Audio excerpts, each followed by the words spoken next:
I set myself the challenge to make the best underdog tactic in FM23, and I think I've cracked it. The first team is going to be 16th place predicted Carlisle in Sky Bet League 2, and we have come out and won the league with these with 104 points over Bradford City with 82. We scored 73 goals and only conceded 16, picking up 0 red cards. In terms of the team stats, we are going to be looking at the most points per game at 2.26, the fewest shots against at 324, fewest conceded at 16, and the most clean sheets at 34. Now, I will say this is an underdog tactic, so it's not going to be a goal scorer machine. It's all about the defensive side of the game and grinding out the results, and that's exactly what we've done over in Sky Bet League 2. It's not an easy task, but it can be done. Now, with these sort of tactics, it can be close games because they're not obviously going to go out and score 3-4 goals a game. But as long as you get the job done, that's the whole point of an underdog tactic. In terms of the data hub, we are going to be looking at 1.59 goals per game. But this is where it gets really impressive. It's conceded is at 0.35. So a lot of the sort of actual display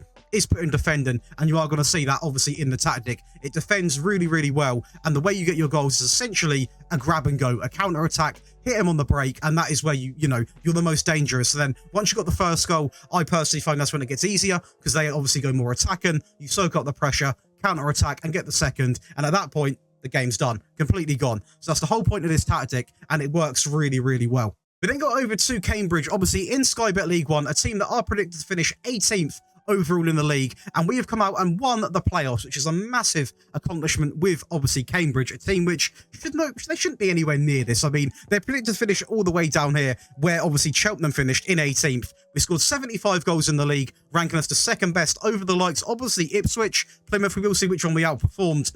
Goals conceded at 32, so again a really good display there, and only the 1 red card, so a really good defensive display obviously over in this league as well. In terms of the other trophies, I'm not too fussed because we were never going to be competitive in them. We haven't got the squad. We shouldn't really have even got playoffs. But the fact we've gone out and actually won the playoffs against a team like Bristol Rovers is a really good achievement. In terms of the team stats, we're actually going to be in, I believe, 2 of them. Most shots for obviously coming in for our favour, which this tactic does provide a lot of shots because when you are breaking, I do let the players have a shot here and there because, as I said, this is essentially a grab-and-go tactic. It is made for underdogs, smaller teams that are trying to battle their way up the table and try and survive in leagues, and that is what you need in that style of tactic. The most clean sheets, so does come our way, obviously with 27. Most goals, we actually scored, okay, basically, we're tied with Ipswich at 75, Plymouth with 84, a little bit more of a free-flow inside. But overall, quite an impressive amount of goals for this Cambridge team. And going over to the data hub, 1.53 goals per game, conceded at 0.65, and a pass completion of basically 86%. So again, a very similar story. Way under a goal a game that we personally concede, and just over 1.5 goals that we're going to go out and score. These are going to be the 2 worst teams we're going to test with, because these are like bottom of the pile. So these are sort of like the relegation sides, I'd class them as. We're now going to go over and test with a couple of teams that are sort of in the mix of winning the league, not 100% guaranteed. So let's go and see how well this performs with teams like that.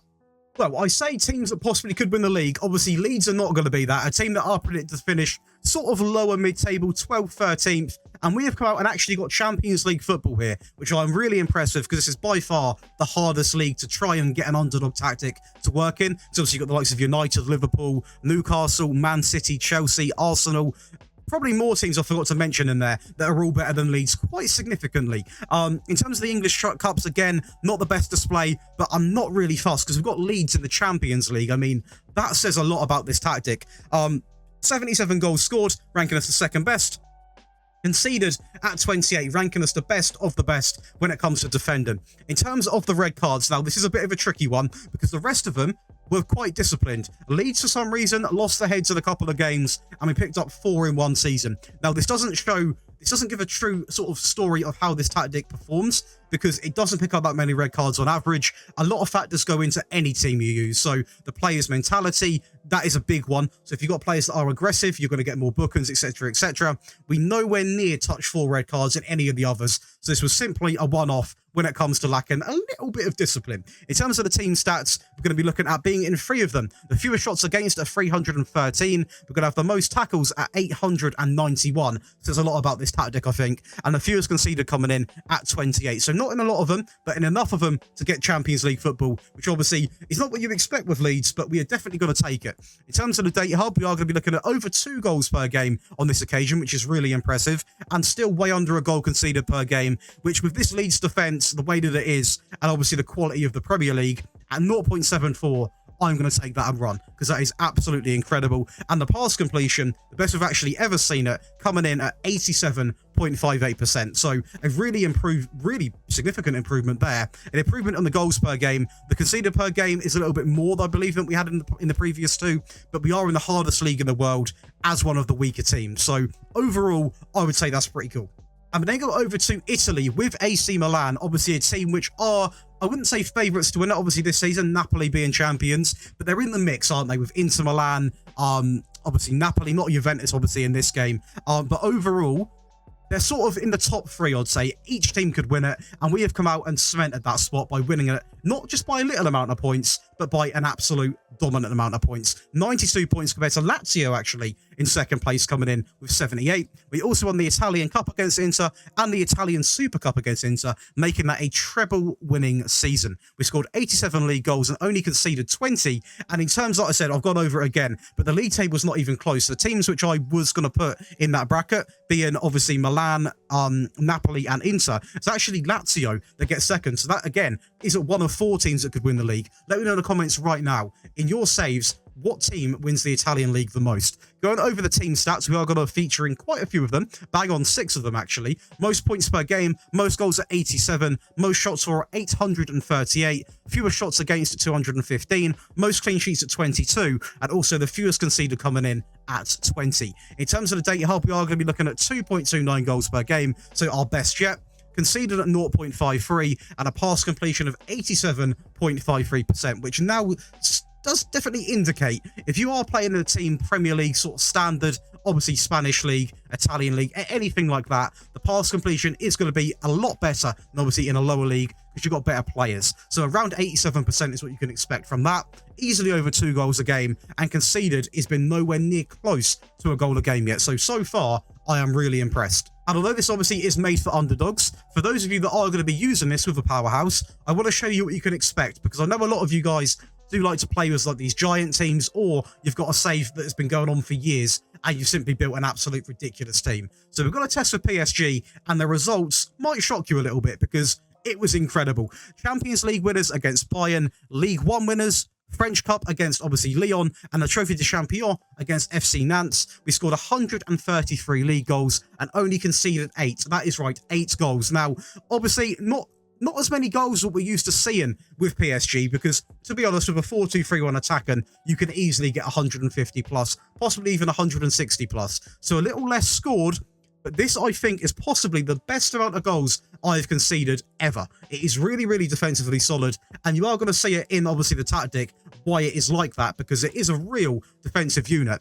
But still, really impressive this. Again, the league table, we're not even really going to talk about too much, because there's no competition at all. And in terms of the team stats, most points per game, most goals at 133, most shots for 872, fewer shots at 171, most clean sheets at 32, and also the fewest conceded coming in at 8, which is absolutely, it's just incredible. We've got to see what it actually breaks down to. 0.21 in terms of actually goals conceded per game, which is ridiculous. I know I've had a 0.3 on the FM Scout channel with Bayern. I know I've had that, but this is absolutely crazy. I know they're a dominant team. They're by far the best team over in France. But to see a stat line like that just shows how good this really is. Goals per game at 3.5, showing that if you are playing as a powerhouse, not only can you defend well, but on the counter, you can easily score over 3 goals a game. And the pass completion actually breaking the 86% mark, coming in at 87.18. So that is going to be 5 teams tested with, a little bit more, so hence why we didn't go as much in depth with the squad stats and things like that.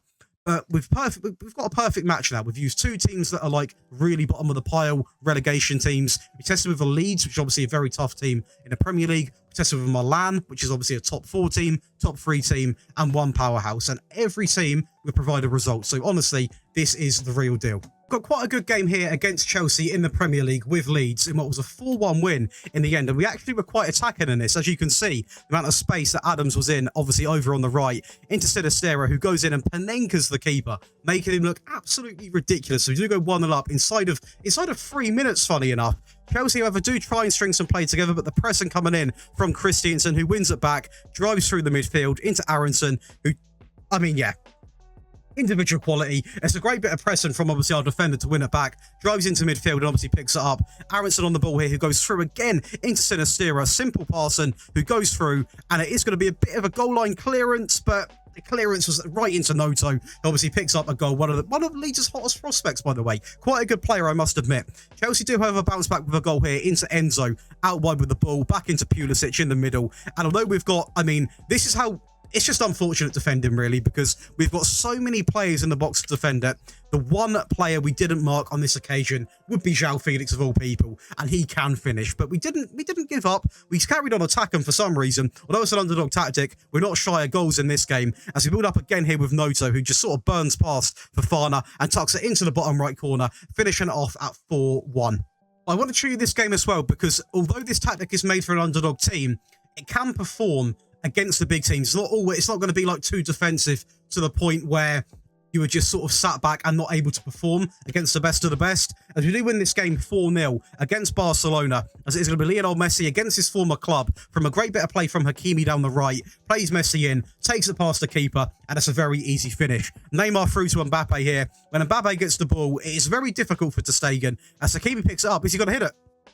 He is going to hit it. Now, I rarely see a goal like that. Ter Stegen took absolutely decades to get back at his goal. Mbappe caused a mix-up, and it is going to be Hakimi scoring one of the easiest goals of his life.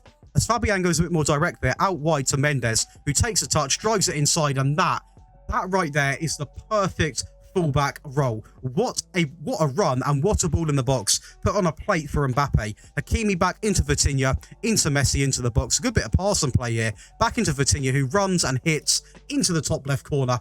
What a finish. I do want to quickly say, if you're enjoying today's video, please do leave a like, subscribe to the channel, and turn on notifications. We're closing in on 9k. That still sounds mad to even say. And if you have got any tactic suggestions, get commenting below, because I am trying to work on them as quickly as possible. We're posting roughly 4 to 5 a week, and I am putting everything into it. But let's go ahead and break down this tactic. So this is going to be the best underdog tactic that I've personally made or even played with on FM23 so far. And if you do want to download all 3 variants, by the way, you can do so by joining the Patreon. I want to thank all of the people floating down the screen right now, because they're going to be current or new Patreon members. It means the absolute world to me, and it helps out significantly. If you do want to join the Patreon, you get really good perks such as early tactic release, all 3 files. You also get priority in your tactic requests, one-on-one tactic help, and also access to exclusive giveaways. With that being said, let's break down this tactic. So the first one is going to be set on a positive mentality. In possession, you want fairly wide, pass into space, overlap left and overlap right, play out of defence, a shorter passing directness with a standard tempo. So the great thing about this tactic as well is it's not too harsh on your players, meaning you should be able to play a lot of your players every game. Obviously, there are going to be injuries, bookings, etc, but it is very low maintenance on your players, meaning you should be able to literally play your favourite players majority of the time. In terms of the final third, mixed crosses, hit early crosses, the fullbacks play such an important role in this tactic, hence why we've got the early crosses on. We've also got the overlap left and the overlap right. We saw how influential Mendes was and Hakimi in that PSG team. And when it comes to dribbling, run at defence. It is a counter-attacking team, nice and simple. Pick up the ball, run, make them nervous, because it's very difficult to defend. In terms of transition, we've got counter press, counter, distribute to the centre backs, and also take short goal kicks. Obviously, when it comes to distributing to the back line, we want to go to the centre backs because they're a lot closer to the keeper, means less mistakes, and also they can then spread the play to the fullbacks or to the midfield. Out of possession, we're going to have a standard line, a high pressing line of engagement, more often on the press, and also get stuck in. Now, this is one thing you could tweak. If you are sick and tired of getting too many bookings, if you are for some reason, you can take off this get stuck in. It is going to take away that slightly aggressive side, that intensity, but if you are sick and tired of it, that is one thing you could change. Going over to what is going to be the actual player roles, we're going to have a sweeper keeper on defend, on nothing, nice and simple. We don't really, not a sweeper keeper, just a goalkeeper, sorry. The reason I didn't want a sweeper keeper is because obviously we've already got a lot of players at the back. Therefore, we don't really need anyone sort of coming out to collect loose balls because we've got to have people back anyway. So we didn't really opt for it on this occasion, and it worked really well. We were pretty much the best team at conceding goals in terms of not conceding goals on majority of the saves, so I would recommend staying with this. A ball-playing defender on the right on tackle harder. We then on the left have a ball-playing defender also on tackle harder. Then in the central, a stopper, obviously someone that is going to come out and sort of try and stop. I know it's a bit, a bit cheesy, but it's just what it does on the tin. And that is exactly what this does. A central defender on stopper, on tackle harder. Going over to the actual wing backs, we've got a wing back on the left on attack, aim the cross at the centre, shoot less often and also stay wider. And on the right, a wing back on attack, on aim the cross at the centre, shoot less often and stay wider. These two are by far some of the most influential players in this team, and I would recommend having the identical instructions if you can, simply because they just work really, really well. Obviously, with the default instructions as well, like run and wide, cross from the byline and get further forwards, they essentially will play as wingers at some stage in the game, and it just works really, really well because the width they provide, the balls they can put in the box, create so many chances, not only for the advanced sword, but also for both shadow strikers. In the middle, we have a deep lying playmaker on support, on tackle harder and mark tighter, and next to him, a Roman playmaker on support, on shoot less often. Up the field, we have two shadow strikers. On the right-hand side, we've got more direct passes, shoot more often, and also close down more. And on the left-hand side, we have got exactly the same. Why more direct passes? It's a very good question, if you are curious. That is because pretty much when these players pick up the ball, chances are the wing-backs are going to be making runs pretty much above and beyond them, and I don't want them to be scared to, only told to pass it shorter. They can go more direct. So, for example, if this player here picks up the ball and this wing-back's up here, pretty much ready to put the ball in, I want him to be able to play a more direct pass all the way across to get the ball in, and that is a key part of why this tactic works so well on the counter. And to finish it off, the advanced sword on attack, on dribble less and shoot more often. And that is going to be the default version broken down. Now, don't worry, if you're not a Patreon member, you can obviously copy the attack and defensive variants. And on this occasion, I would definitely recommend having all three ready because obviously it's not the most attack and formation all the way from the start. So you might need this one, which is going to be the attack and variant. And as you can see, there's actually no player changes. And that is because, although I said it's not the most attacking, the changes that you need to do are more in the team instructions because the actual player roles are a bit attacking. Wingbacks on attack, shadow strikers, advanced forwards. The midfield can't really be too more attacking because then it's not really going to be classed as an underdog tactic. You're going to start changing the actual way it sort of shapes up, but you can change the mentality to attacking. In possession, we've got fairly wide, pass into space, still with the overlap left and the right, play it out from the back, a slightly higher tempo, so revved up a little bit, shorter directness, still the hit early crosses, run at defense, and also now be more expressive. In transition, opted for pretty much the same, distribute quickly, distribute to the centre backs, take short goal kicks, counter and counter press, and out of possession, standard line, the high press and line of engagement, get stuck in, and this time the trigger press revved up all the way to the max to try and win the ball back as quickly as possible. Going over to the defensive variant, a little memory refresher by the way, this is going to be the default version. Defensive variant is a little bit different. So, some of the changes, these three stay the same, but we do make a couple of changes. The wingback goes on to defend, on obviously the same instructions, crosses at the centre, shoot less often, and stay wider. Exactly the same on the right-hand side. The midfield's the big change. We have a ball-winning midfielder on defend on mark tighter, and the deep line playmaker obviously stays the same at tackle harder and mark tighter. Now, this tactic is literally designed as a variant, switch to if you're desperate. If you're like in the last 10 to 20 minutes of the game, you're getting absolutely peppered, you can't get a foothold in the game, and you think, do you know what? I know I'm not going to get back into the game in terms of actually, dominating it. I'm a goal up, I want to hold on, do everything I can. This is exactly what you need. And only use this if you're in that scenario. I would not recommend going into games like this. I like to include a tactic like it because I know I've been in that situation in a cup final, possibly 5-10 minutes left. You can afford to throw bodies on the line, and this is what this tactic will do. So when it comes to the mentality, a balanced mentality in possession, this is where it takes quite a bit of a switch right now. So standard, pass into space, play out of defense, slightly more direct because this is literally going to soak up pressure, and then we're just going to play direct balls over the top if we do get the opportunity to hit them on the break without risking too much. A lower tempo, time wasting, I leave up to you guys. That's completely up to you. If you want to use it, you're more than welcome to. Hit early crosses and also mixed crosses. And in transition, we've got to have counter, slow the pace down, distribute over opposition defense, and take long goal kicks. And out of possession, we've got the lower line and mid-block line of engagement, and more often on the trigger press. And that is going to be the best underdog tactic broken down on FM23 for you guys. Please do let me know how you get on with this tactic. I know for absolutely probably months now, you guys wanted a really good ultimate sort of underdog tactic, and this is going to be the one. It worked really, really well for me. If you want to see one with wingers, do let me know, because I'll do my best to try and make one. I personally find them easier when they're narrow with underdogs, but do let me know in the comments what you want to see. And if you have enjoyed today's video, please do leave a like, subscribe, and I'll see you on Wednesday for another tactic video.